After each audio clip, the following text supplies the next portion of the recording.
तो hello dear, आज के यहाँ पे आप सभी जितने भी एएनएम के कैंडिडेट हो सबको स्वागत करता हूँ। और मैं आज से आपको सुबह में डेली आपको 7:30 में डेली यह वीडियो मिल जाएगा थ्योरी कंसेप्ट का। देखिए, मैं बार बार कहता हूँ, पहले जो एएनएम की बहाली आई थी जहाँ पे सीबीटी स्टार्ट हुआ था, मैं वहाँ भी कहा था, मैं स्टाफ नर्स में भी कहा था, मैं सीएचओ में भी कहता हूँ, सब जगह मैं एक ही चीज़ कहता हूँ, आपको जो थ्योरी कंसेप्ट मस्त पढ़ा है वहाँ जुड़िए।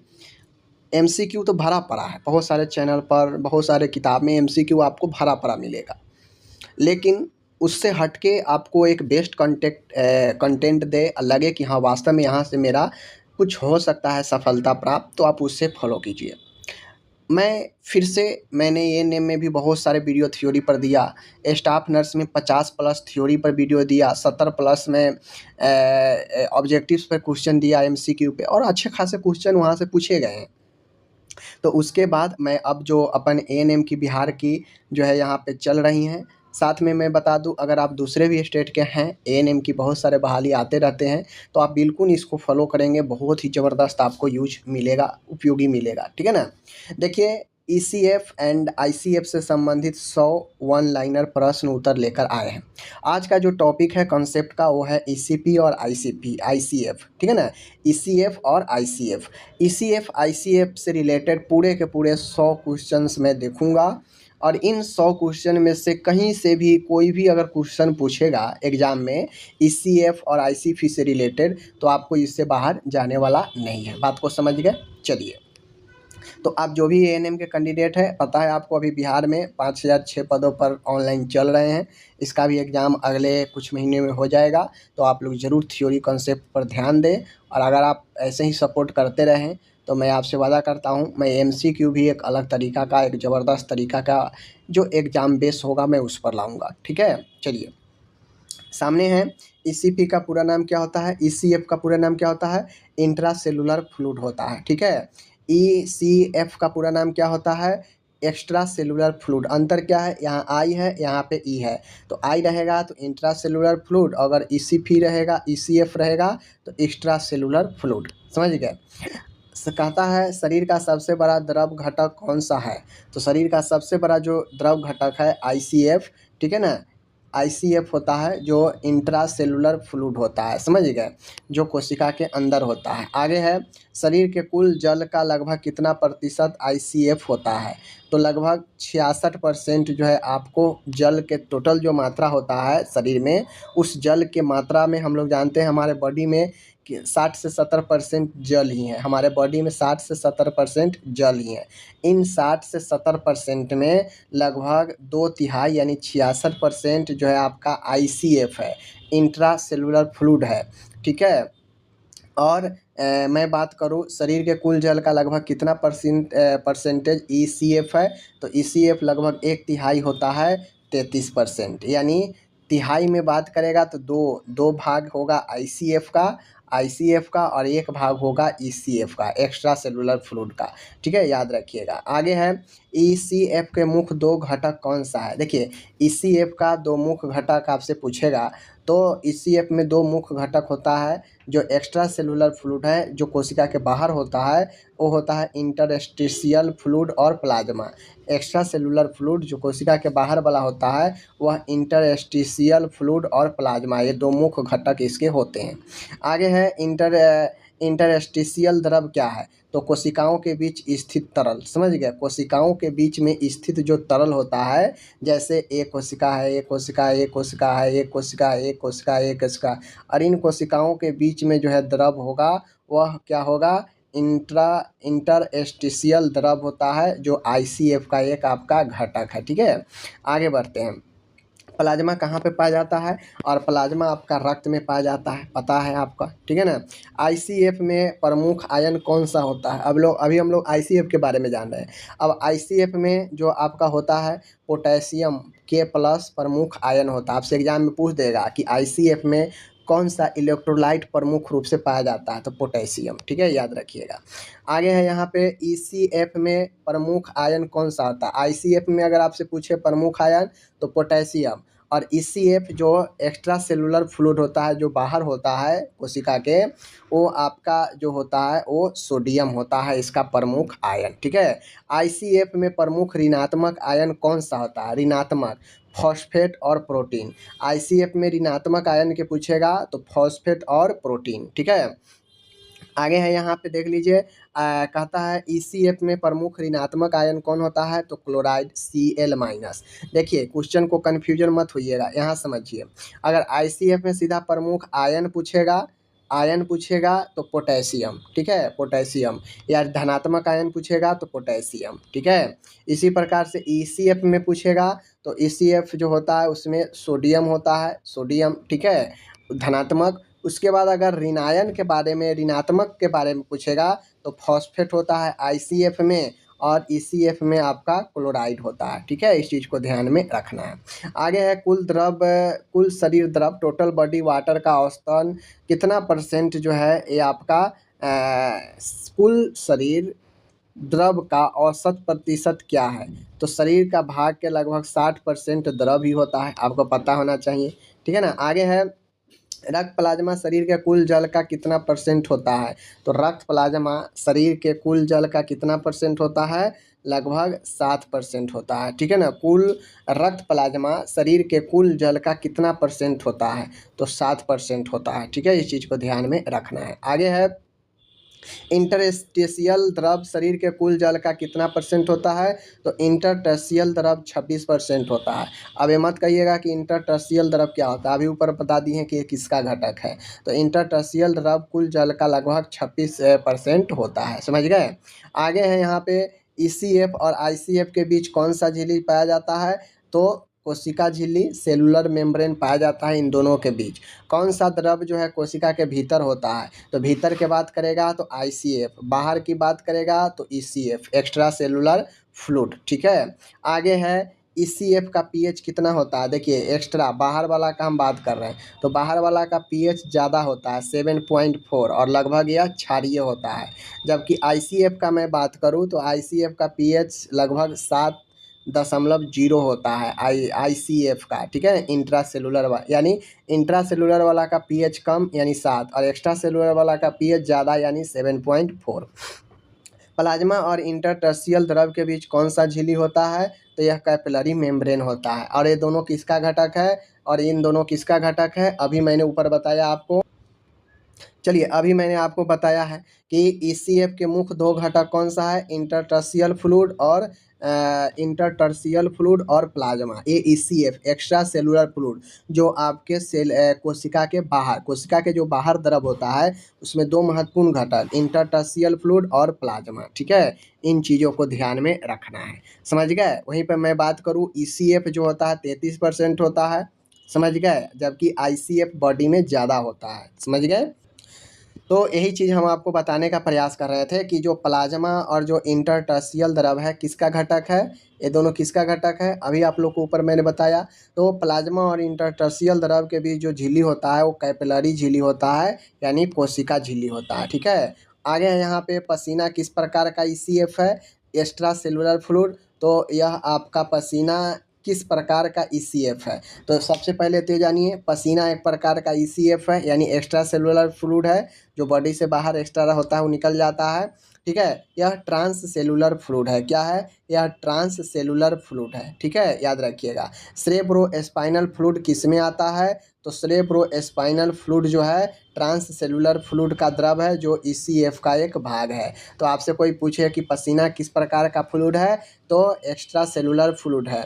सेरेब्रोस्पाइनल फ्लूइड कैसा फ्लूइड है? ECF का एक भाग, ट्रांस सेलुलर द्रव है, यही जो है आपका होता है। यानी पसीना और CSF दोनों आपका ECF यानी एक्स्ट्रा सेलुलर फ्लूइड का भाग है। ठीक है, पोटेशियम की उच्च सांद्रता कहाँ पाई जाती है? तो पोटेशियम सबसे ज़्यादा जो कॉन्सेंट्रेशन में होता है वो ICP में, इंट्रा सेलुलर फ्लूइड में होता है पोटेशियम। सोडियम की सांद्रता की बात करेगा तो अपन ECF में होता है, एक्स्ट्रा सेलुलर फ्लूइड वाला में। यानी शरीर के बाहर कोशिका के बाहर जो फ्लूइड है ECF, उसमें सोडियम उच्च होता है कॉन्सेंट्रेशन में, और वहीं पे बात करेगा इंट्रा में ICF में, तो ICF में जो है आपका होता है पोटेशियम की सांद्रता ज़्यादा होता है, जो सेल के अंदर होता है। ठीक है, आगे है कोशिका झिल्ली किस प्रकार की झिल्ली है? तो कोशिका झिल्ली एक सेमी प्रीमिएबली है, अर्धपरागमय झिल्ली है। कोशिका झिल्ली एक अर्धपरागमय झिल्ली है। ठीक है ना। आगे है शरीर कुल जल मुख्यतः कहाँ संग्रहित होता है? शरीर का कुल जल मुख्यतः कहाँ स्थित होता है? कोशिकाओं में, जिसे इंट्रासेलुलर फ्लूइड कहते हैं। हमारे बॉडी में जो भी जल अवशोषण होता है वो ज़्यादातर कोशिका के अंदर चला जाता है। समझ गए? कोशिका के यानी इंट्रासेलुलर फ्लूइड में जमा होता है। ठीक है ना। आगे है ऑस्मोलारिटी आईसीएफ और ईसीएफ दोनों की होती है। ऑस्मोलारिटी जो होता है आईसीएफ और ईसीएफ दोनों का होता है समान, इक्वल। तो अगर आपसे एग्जाम में पूछे आईसीएफ और ईसीएफ का ऑस्मोलारिटी कितना होता है, तो वो समान होता है, याद रखिएगा। आगे है ओस्मोसिस। ओस्मोसिस किस दिशा में होता है? तो ओस्मोसिस किस दिशा में होता है? कम सांद्रता से उच्च सांद्रता की ओर। जैसे जो लिक्विड है उसका प्रवाह जो है इधर कम है और इधर ज़्यादा है, तो ये छोटा वाला से बड़े वाले के तरफ अगर होगा तो ये क्या कहलाएगा? ये अपन कहलाता है ओस्मोसिस, जहाँ पे कम सांद्रता से उच्च सांद्रता की ओर आपका होता है ओस्मोसिस। ठीक है। आगे है मुख्य कटायन आईसीएफ में कौन होता है? अभी मैंने बताया कि इंट्रासेलुलर में मुख्य कटायन आपका पोटेशियम होता है, ईसीएफ में मुख्य कटायन आपका सोडियम होता है, अभी मैंने ऊपर जस्ट बताया। ठीक है ना। आगे है माय डियर, यहाँ पे शरीर का द्रव संतुलन किससे नियंत्रित होता है? तो शरीर का जो द्रव संतुलन होता है वो किडनी और हार्मोन से होता है। बहुत ज़्यादा बॉडी में पानी हो जाता है तो किडनी उसको निकाल देता है, वेस्ट मटेरियल को। ठीक है, जिससे हमारे बॉडी में एक नियत जो है बना रहता है। समझ गए? आगे है एडीएच किस प्रकार करता है? तो जो एडीएच होता है एंटी डायूरेटिक हार्मोन, यह एक हार्मोन ऐसा है जो हमारे बॉडी में क्या करता है, जल की मात्रा को भी नियंत्रण करता है कि ज़्यादा बॉडी में तरल होने से सूजन होने लगता है, तो ये एडीएच क्या करता है, यूरिन के माध्यम से बहुत ज़्यादा जो तरल है उसको बाहर निकालता है। तो यह पुनः जल अवशोषण पर किडनी के तरह ये जो है काम करता है एडीएच। ठीक है ना। आगे है एल्डोस्टेरोन किस आयन के मुख्य अवशोषण को बढ़ाता है? तो एल्डोस्टेरोन किस आयन को पुनः अवशोषण को बढ़ाता है? तो सोडियम आयन। सोडियम आयन किस में प्रमुखता पाया जाता है? अभी मैंने ऊपर में बताया, सोडियम जो सबसे ज़्यादा पाया जाता है ईसीएफ में, एक्स्ट्रा सेलुलर फ्लूइड, जो कि कोशिका के बाहर होता है। पोटेशियम किस में पाया जाता है ज़्यादा? आईसीएफ जो इंट्रा सेलुलर होता है, यानी कोशिका के अंदर वाला तरल में ज़्यादा पोटेशियम होता है। तो एल्डोस्टेरोन जो है यह किस आयन को पुनः अवशोषण को बढ़ा देता है?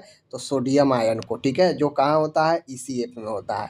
आगे है कहता है सोडियम पोटेशियम पंप किस द्रव वितरण को नियंत्रण करता है? तो सोडियम हो या पोटेशियम हो, सोडियम हो जो आपके या पोटेशियम हो, यह किस पंप किस द्रव वितरण को जो है नियंत्रण करता है? तो यह आईसीएफ और ईसीएफ के बीच का जो द्रव का कंट्रीब्यूशन है इसको नियंत्रण करता है दोनों।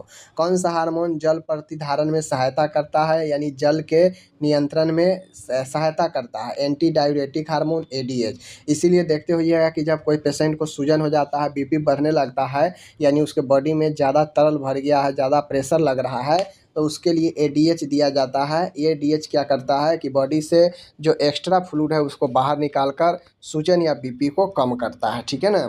आगे हाइपोनेट्रेमिया किस द्रव की कमी को दर्शाता है?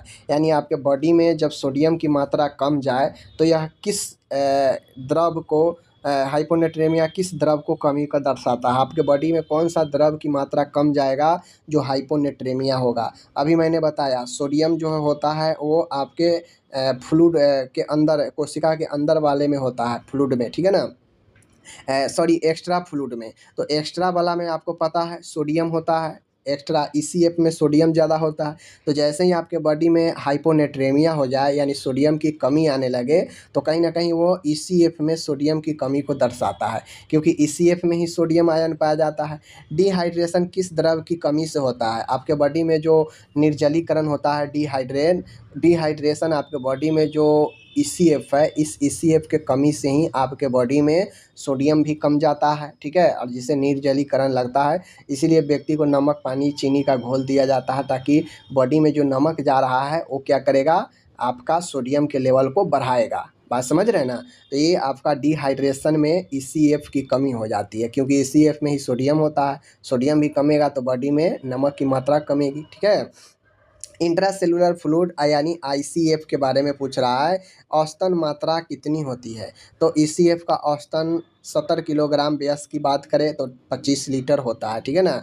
वहीं पर एक्स्ट्रा फ्लूइड की मैं बात करूं, एक्स्ट्रा फ्लूइड की, तो एक्स्ट्रा सेलुलर फ्लूइड की मात्रा कितनी होती है? लगभग 15 लीटर होती है 70 किलोग्राम व्यस्क में, ठीक है। तो ये आपका आईसीएफ और यहाँ पे ईसीएफ के बारे में था, देख लीजिए। आईसीएफ इंट्रासेलुलर फ्लूइड यानी कोशिका के अंदर जो मात्रा है फ्लूइड की वो ज़्यादा होती है, और एक्स्ट्रा फ्लूइड जो शरीर के बाहर कोशिका के बाहर होता है जमा, वो लगभग 15 लीटर होता है। तो इस अकॉर्डिंग आप कर लीजिए अपना गणना। सेल मेम्ब्रेन का कार्य क्या है, यानी कोशिका झिल्ली का क्या कार्य है? यह आईसीएफ और ईसीएफ को पृथक करना यानी अलग करना। सेल मेम्ब्रेन कोशिका झिल्ली का काम ही है कि आईसीएफ और ईसीएफ दोनों को अलग करना। ईसीएफ में प्रमुख प्रोटीन कौन सा होता है? एक्स्ट्रा सेलुलर फ्लूइड में जो प्रमुख प्रोटीन होता है वो कौन सा होता है? तो एल्बुमिन होता है, ठीक है। कौन सा? एल्बुमिन। आईसीएफ में अधिकतर प्रोटीन कहाँ पाया जाता है? साइटोप्लाज्मा में। तो आईसीएफ जो इंट्रासेलुलर फ्लूइड है, कोशिका के अंदर जो अधिकतर प्रोटीन होता है वो साइटोप्लाज्मा में पाया जाता है, ठीक है ना। ईसीएफ में कैल्शियम की सांद्रता कैसी होती है? तो एक्स्ट्रा सेलुलर फ्लूइड जो होता है कोशिका का बाहर, इसमें कैल्शियम की जो सांद्रता होती है, कंसंट्रेशन हाई होता है, ऊंच होता है। जबकि इंट्रा सेलुलर फ्लूइड वाला है, इसमें कैल्शियम की अगर सांद्रता पूछेगा तो बहुत कम होता है, ठीक है ना। यानी बॉडी के अंदर जो आपका आईसीएफ लेवल है, ये कैल्शियम इसमें बहुत कम ही होता है। ओके, आगे बढ़ता हूँ। आगे है यहाँ पे कौन सा द्रव रक्तचाप को प्रभावित करता है? तो जैसे ही आपके बॉडी का जो बाहर कोशिका के बाहर वाला तरल है वह कमने लगेगा, विशेषतः प्लाज्मा, तो आपका रक्तचाप प्रभावित होने लगता है, ठीक है, याद रखिएगा। आगे है द्रव वितरण में सबसे अधिक परिवर्तन किसमें होता है? तो एक्स्ट्रा सेलुलर फ्लूइड में होता है। जब द्रव का डिस्ट्रीब्यूशन होता है बॉडी में, तो उसमें सबसे ज़्यादा परिवर्तन ईसीएफ में होता है। शारीरिक झटके शॉक में कौन सा द्रव सबसे पहले प्रभावित होता है? Extra cellular fluid, ECF. ECF जो है शॉक वाले मरीज में बहुत ज़्यादा प्रभावित होता है, ठीक है ना। आगे है यहाँ पे इलेक्ट्रोलाइट असंतुलन किस द्रव में पहले दिखाई देता है? तो जब आपके बॉडी में इलेक्ट्रोलाइट इम्बैलेंस होता है तो सबसे पहले ईसीएफ जो है आपको क्या होता है? अनकंट्रोल होता है, बहुत ज़्यादा जो है उस पर प्रभाव पड़ता है। तो इलेक्ट्रोलाइट असंतुलन जैसे ही होता है, आपका एक्स्ट्रा सेलुलर फ्लूइड ईसीएफ पर प्रभाव पड़ता है। कोशिका की कार्य प्रणाली में असंतुलन किस द्रव के असंतुलन से होता है? तो आईसीएफ के असंतुलन से। यानी बॉडी के अंदर, कोशिका के अंदर अगर कोई सिस्टम में, कार्य प्रणाली में गड़बड़ी आएगी तो वह इंट्रासेलुलर फ्लूइड, लेकिन अगर मैं बात करूं बॉडी में तरल की कमी या इलेक्ट्रोलाइट इम्बैलेंस होना या शॉक लगना, यह सब ईसीएफ के कारण होता है, एक्स्ट्रा सेलुलर फ्लूइड के कारण होता है, ठीक है। आगे है कौन सा द्रव कोशिकाओं के भीतर के रासायनिक अभिक्रियाओं के लिए माध्यम है? कौन सा द्रव कोशिकाओं के भीतर के रासायनिक अभिक्रियाओं के लिए जो है माध्यम है? आईसीपी। भी जैसे ही कोशिका के भीतर की बात करेगा तो वो आईसीएफ हो जाएगा, और जैसे ही कोशिका के बाहर की बात करेगा, कोशिकाओं के बीच का बात करेगा, तो वह ईसीएफ हो जाएगा, एक्स्ट्रा सेलुलर फ्लूइड। बात को समझ रहे? चलिए आगे बढ़ते हैं। कहता है कौन सा द्रव कोशिकाओं के बीच पोषक तत्वों के परिवहन का माध्यम है? अब देखिए यहाँ पे क्या पूछा? कोशिकाओं के बीच, कोशिकाओं के जैसे ही बीच है, मतलब बहुत सारे कोशिका है यहाँ पे, एक कोशिका है, तो इनके बीच जो द्रव होगा, इनके बीच, यानी ये कोशिकाओं सबके बाहर ही हैं, भले ही सब कोशिका के बीच में है लेकिन हर एक कोशिका के तो बाहर ही है ना, तो ये बाहर होगा तो इसे एक्स्ट्रा सेलुलर फ्लूइड बोलते हैं, और ये जो है अलग अलग कोशिकाओं के पोषक तत्वों की कमी पूर्ति करती है। अगर कोशिका के अंदर की बात करेगा तो यह अपन हो जाएगा आईसीएफ। जो आईसीएफ कम होता है, ईसीएफ ज़्यादा होता है मात्रा में, ठीक है। इन चीज़ों को ध्यान में रखना है। आगे है रक्त प्लाज्मा किस द्रव का भाग है? तो रक्त प्लाज्मा अपन एक्स्ट्रा सेलुलर फ्लूइड के भाग है जो कोशिकाओं के बाहर होता है। ग्लूकोज की अधिक मात्रा कहाँ पाई जाती है? एक्स्ट्रा सेलुलर फ्लूइड में। ईसीएफ में ग्लूकोज की मात्रा ज़्यादा होती है, बात को समझ गए। ईसीएफ में ही क्या होता है? क्लोराइड होता है। अगर आईसीएफ का बात करेगा तो इसमें पोटेशियम आयन अधिकता होता है। ECF में आपका क्लोराइड आयन ज़्यादा होता है। आगे है, कोशिका के कार्य संचालन हेतु कौन सा द्रव ऊर्जा उपलब्ध कराता है। अब चूंकि कोशिका के अंदर है तो भाई हमारे बॉडी के अंदर जो चीज़ें रहेगा वही ना हमें ऊर्जा शक्ति देगा। उसी प्रकार से कोशिका के अंदर जो द्रव है ICF, यही द्रव ना कोशिका को ऊर्जा या जो भी विकास है ये जो है प्रोवाइड कराएगा ना, ये चीज़ें हैं। आगे है, ECF में कौन से दो सबसे अधिक पाए जाने वाले इलेक्ट्रोलाइट्स है। तो ECF में दो सब ECF एक्स्ट्रा सेलुलर फ्लूइड, तो एक तो हम पढ़ लिए सोडियम और एक पढ़ लिए हम लोग क्लोराइड।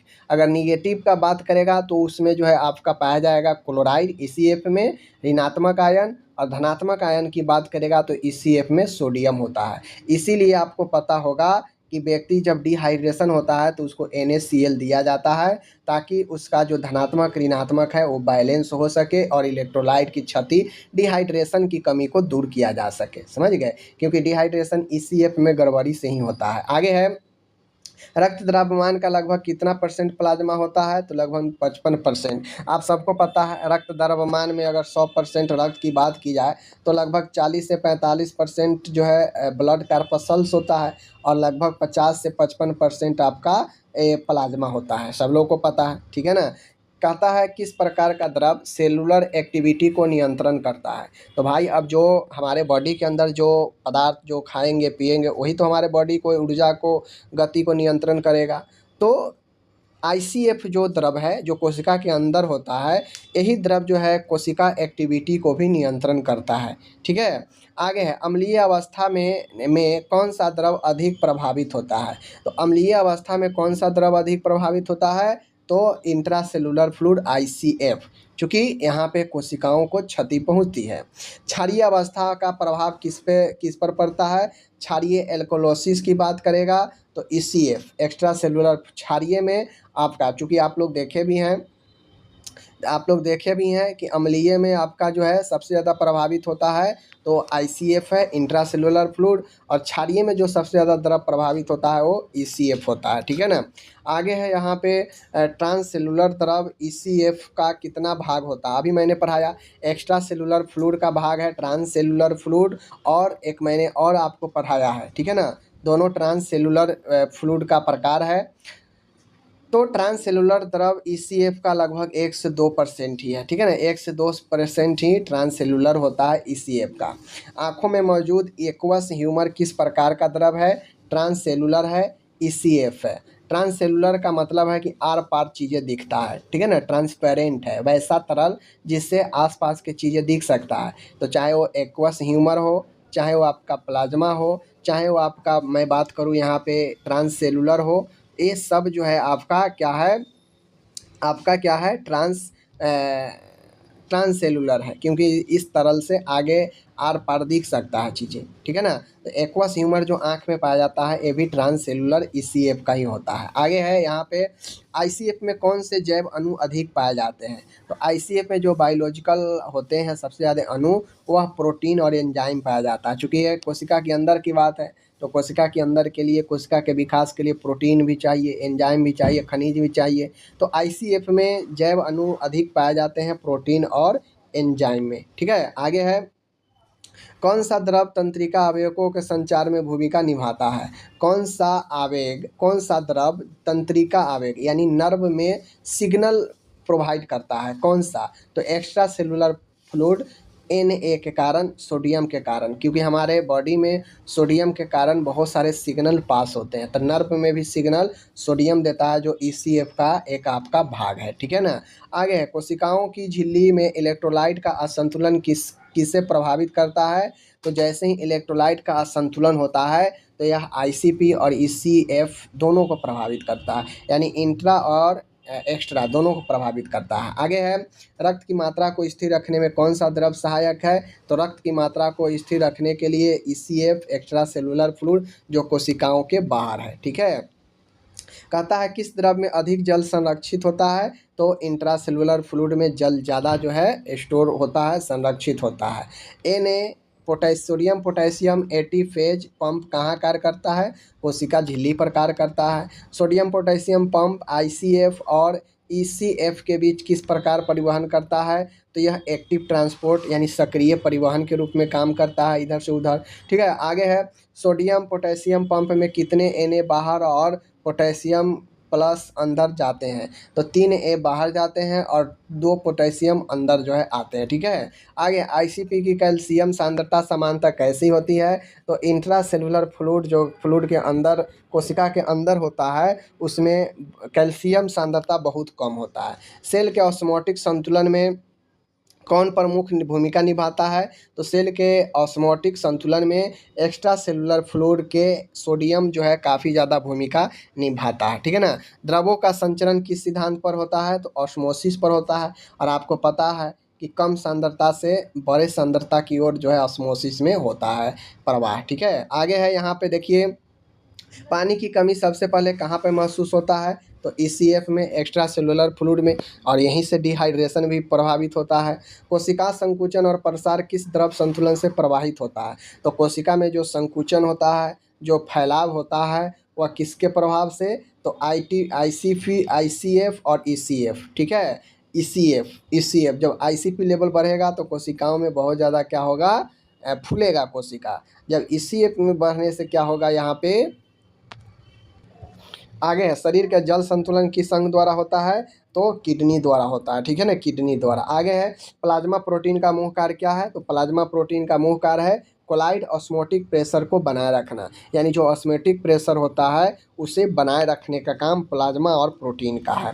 आगे है हाइड्रोस्टैटिक प्रेशर किस द्रव में पाया जाता है, हाइड्रोस्टैटिक। ठीक है ना, तो हाइड्रोस्टैटिक प्रेशर जो होता है वह ECF प्लाज्मा में विशेषतः ECF में पाया जाता है हाइड्रोस्टैटिक। आगे है सूजन एडिमा की द्रव की अधिकता से होता है, तो इंटरटर्शियली द्रव जो एक्स्ट्रा सेलुलर फ्लूइड का भाग है जो शरीर कोशिका के बाहर होता है, इसमें जब ज़्यादा द्रव की अधिकता हो जाती है तो ये एडिमा, शरीर हाथ में सूजन वगैरह होने लगता है।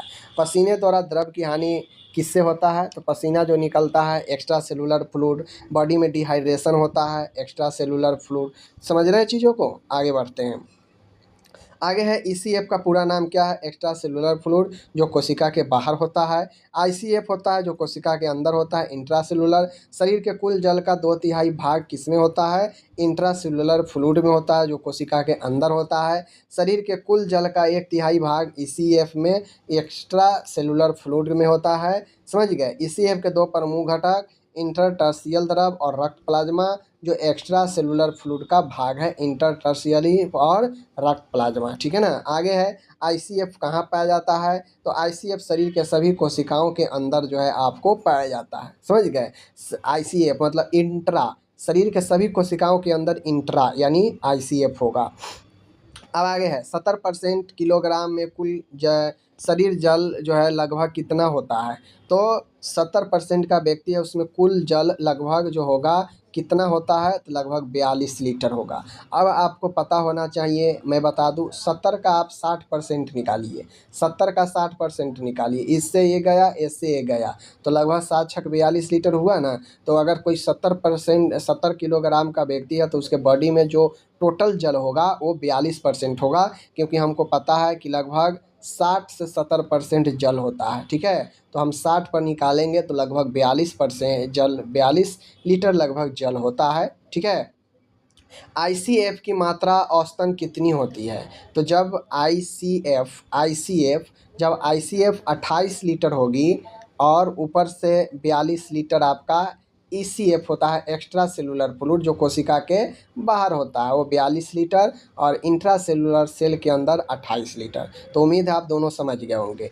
ECF की मात्रा औसतन कितनी होती है, एक्स्ट्रा सेलुलर फ्लूइड की औसतन की बात करेगा तो 14 लीटर। ECF में इंटरटर्शियल फ्लूइड की मात्रा कितनी होती है, तो 10.5 लीटर। हो सकता है आपसे एग्जाम में पूछे भाई ECF में आप पढ़े हैं इंटरटर्शियल फ्लूइड जो ECF का ही एक कहा जाए पार्ट है, तो ये इंटरटर्शियल द्रव की मात्रा कितनी होती है ECF में, तो 10.5 लीटर, इसको याद रखना है। आगे है यहाँ पे ECF में प्लाज्मा की मात्रा कितनी होती है, तो ECF में प्लाज्मा की जो मात्रा होती है माय डियर, वो होती है अपन यहाँ पे 3.5 लीटर, क्योंकि अभी आप लोग देखे हैं कि ECF में 2 महत्वपूर्ण घटक होता है। एक अपन होता है क्या चीज़, इंटरटर्शियली द्रव, और एक होता है प्लाज्मा। तो जब इंटरटर्शियली पूछेगा तो 10.5 लीटर, और अगर प्लाज्मा पूछ दे तो 3.5 लीटर ECF में। ठीक है ना, आगे बढ़ता हूँ। आगे है ट्रांससेलुलर द्रव का योगदान कितना होता है। तो ट्रांससेलुलर द्रव लगभग 1 से 2% होता है, ECF का पार्ट है। ठीक है, याद रखिएगा। अब आगे बढ़ता हूँ। ECF में प्रमुख कैटायन कौन है। एशिय, अब मैंने पहले ही बताया, सोडियम। ठीक है, ICF की बात करेगा तो पोटेशियम कैटायन है। एक बार प्रैक्टिस आप लोग कर लीजिए। ECF में प्रमुख एनायन कौन है। तो ECF का बात करेगा तो Cl होगा। एनायन मतलब ऋणात्मक, कैटायन मतलब पॉजिटिव। ICF में प्रमुख एनायन कौन सा है। तो ICF में जो है आपका फॉस्फेट होता है। ठीक है ना, आगे बढ़ते हैं। कैल्शियम की अधिक सांद्रता कहाँ पाई जाती है। तो ECF में पाई जाती है, एक्स्ट्रा सेलुलर फ्लूइड में। ICF में कैल्शियम की मात्रा बहुत कम पाई जाती है। ठीक है ना, कहता है ICF और ECF की कुल ऑस्मोलेटिक समान होती है। तो बिल्कुल ICF और ECF दोनों का ऑस्मोलरिटी जो है समान होती है, इक्वल होती है। ठीक है ना। ICP और ECF को अलग कौन करता है। मैंने अभी ऊपर बताया कि ICP और ECF को सेल मेम्ब्रेन अलग करता है। ठीक है ना। ECF के प्लाज्मा और इंटरस्टिशियल भाग को क्या अलग करता है। कैपिलरी मेम्ब्रेन करता है। ECF का जो प्लाज्मा और इंटरस्टिशियली भाग है, इसको प्लाज्मा मेम्ब्रेन जो है क्या करता है, आपको अलग करता है। कहता है यहाँ पे ये सारा चीज़ तो मैं बता ही दिया कि सोडियम पोटेशियम पंप किस प्रकार के परिवहन करता है। तो एक्टिव ट्रांसपोर्ट करता है। ठीक है ना। उसके बाद है सोडियम पोटेशियम पंप में 3 सोडियम कहाँ जाते हैं। तो एक कोशिका के बाहर। ठीक है ना। ये Na सोडियम पोटेशियम पंप में Na+ कहाँ जाते हैं। तो सोडियम प्लस कहाँ जाते हैं, कोशिका से बाहर जाते हैं। अब कोशिका से बाहर कौन होता है, एक्स्ट्रा सेलुलर फ्लूइड होता है। और एक्स्ट्रा सेलुलर फ्लूइड में पता है कि सबसे ज़्यादा जो एनायन होता है वो कौन सा होता है, आपका सोडियम ही होता है। ठीक है ना। आगे बढ़ते हैं। आगे है ऑस्मोसिस किस दिशा में होता है। तो ऑस्मोसिस अभी ऊपर बताए हैं कम से ज़्यादा की ओर। ये मैं आपको प्रैक्टिस के लिए कर रहा हूँ। ठीक है ना। आगे है, आगे ECF किस कार्य में सहायक है। तो एक्स्ट्रा सेलुलर फ्लूइड का काम है पोषक तत्व बनाए रखना, अपशिष्ट पदार्थों को बाहर निकालना। ICF का कार्य क्या है। तो यह कोशिकीय रासायनिक अभिक्रिया कोशिका को वृद्धि विकास में भूमिका निभाता है। ICF न्यूरॉन एवं विद्युत, देख लीजिए यहाँ पे, न्यूरॉन एवं विद्युत संकेतों के लिए कौन सा द्रव मुख्य है। न्यूरॉन ब्रेन के सिग्नल वगैरह अगर जाता है तो वह कौन सा द्रव है। तो उसके लिए जो है ECF सोडियम के कारण। ठीक है ना। न्यूरॉन में यानी ब्रेन के जो तंत्रिका उसमें विद्युत करंट के लिए आपका एक्स्ट्रा सेलुलर फ्लूइड सोडियम के कारण ही सिग्नल जाता है। ठीक है ना।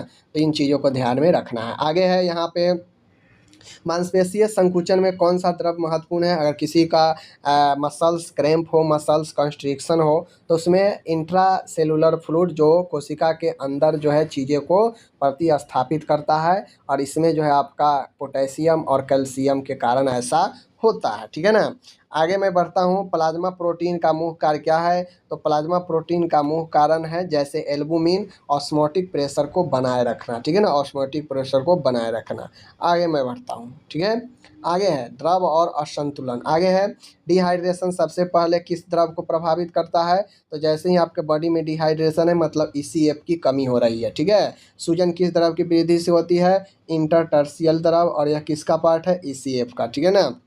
जैसे इंटरटर्शियल द्रव की मात्रा बढ़ेगी बॉडी में सूजन भी बढ़ने लगती है। हाइपोनेट्रेमिया किस आयन की कमी से है। तो Na+। ठीक है ना, सोडियम। सोडियम हाइपोनेट्रेमिया अगर पूछेगा, एक क्वेश्चन पूछा भी गया था इस बार, हाइपोकैलेमिया की किस आयन की कमी है। तो हाइपोकैलेमिया जो है, हाइपो और कैलेमिया, तो यह पोटेशियम की कमी को दर्शाएगा। ठीक है ना। आगे है प्लाज्मा वॉल्यूम में कमी किस समस्या को जन्म देती है। तो प्लाज्मा में जो वॉल्यूम है, आयतन है, उसकी कमी आपको रक्तचाप में गिरावट की समस्या जो है दे सकता है। ठीक है ना। आगे है, जब जल संतुलन को नियंत्रित करने वाला मुख्य हार्मोन कौन है। ADH एंटी डाययूरेटिक हार्मोन है। आगे है एड्रोस्टेरोन की किस आयन के पुनः अवशोषण को बढ़ाता है। तो एड्रोस्टेरोन सोडियम को। एडीएच किस प्रकार करता है, तो एडीएच जो है आपके किडनी पर। ईसीएफ वॉल्यूम की स्थिर कौन बनाए रखता है, ईसीएफ एक्स्ट्रा सेलुलर फ्लूइड के वॉल्यूम और स्तर को कौन बनाए रखता है, एक्स्ट्रा सेलुलर जो सेल के बाहर होता है तो उसको एड्लोस्टेरोन और एडीएच बनाकर रखता है। ऑस्मो रिसेप्टर्स कहाँ स्थित होते हैं, तो ऑस्मो रिसेप्टर्स जो है हाइपोथैलेमस में स्थित होते हैं, ठीक है ना। चलिए अब कुछ चीज़ें जो मैंने आपको ऊपर बताया उसका एक निचोड़ समझ लीजिए। विशेषता है आईसीएफ है, ईसीएफ है, सबका क्या काम है देख लीजिए। तो स्थान है इधर, समझ गए। कोशिका के अंदर अगर पूछेगा, कोशिका के बाहर पूछेगा। कोशिका के अंदर पूछेगा तो आईसीएफ होगा, कोशिका के बाहर पूछेगा तो ईसीएफ के लिए बात होगी। प्रतिशत की बात करेगा तो आईसीएफ में मैं बता दूं कि कोशिका के अंदर जो आपके प्रतिशत जल और वाटर का है, तो लगभग मैं बता दूं जल वाटर आईसीएफ में लगभग 66%, और यहीं पे ईसीएफ का मैं बात करूं तो लगभग जो है आपके 33%। यानी बॉडी के कोशिका के बाहर का तरल कम होता है, जबकि कोशिका के जो है आपके अंदर जो है ज़्यादा होता है। प्रमुख कैटायन देखिए, आईसीएफ में प्रमुख कैटायन पोटेशियम है और जबकि ईसीएफ में प्रमुख कैटायन सोडियम है। प्रमुख एनायन की बात करेगा तो फॉस्फेट और प्रोटीन है आईसीएफ का, और क्लोराइड और बाइकार्बोनेट जो है आपका ईसीएफ का है जो बाहर होता है, ठीक है। पीएच की बात करेगा तो आईसीएफ का पीएच लगभग 7 होता है, ईसीएफ की बात करेगा तो 7.4 होता है, ठीक है। कार्य क्या है, तो कार्य यही है कि आईसीएफ का कार्य क्या है, कोशिकीय क्रिया करवाना, और ईसीएफ का काम है परिवहन और परिसंचरण का जो है नियंत्रण करना। तो ये अपन जो है दो आईसीएफ और ईसीएफ के बीच में क्वेश्चन रहा। तो उम्मीद करता हूँ आपको ये सारा क्वेश्चन समझ में आया होगा। नहीं आया तो वीडियो को एक बार और ज़रूर देखिए, समझ में आ जाएगा, ठीक है। धन्यवाद।